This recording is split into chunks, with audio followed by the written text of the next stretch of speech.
kakain tayo. Ang laki ng isda. Kasi laki ng pagmamahal niya. Ay, charot.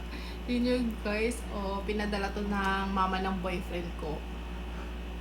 Ang laki-laki. Ayun. Hinati sa gitna para alam mo yun. Sabi ng mama ng boyfriend ko, next time daw ilalamayo niya. Ano? Itay ko na lang kaya pakasalan. Ay, charot. Ayan oh. Sarap na ito guys.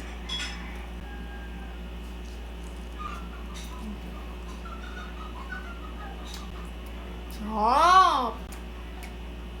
May kanin dito, madaming kanin. Ayan oh.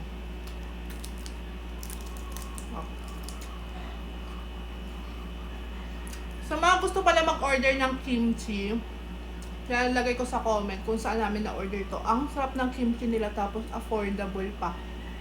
Ayan o. Mga gusto, sa mga taga Puerto Princesa, try nyo yung kimchi na ilalagay ko sa ano. Comment kayo kung gusto nyo mag-order para i-mention ko kung saan ko na-order.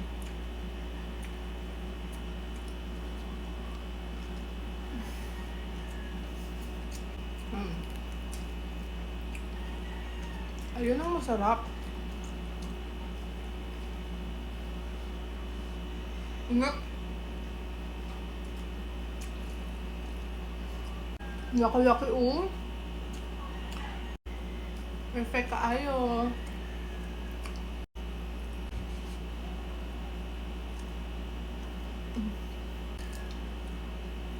Grabe, sobrang malaman.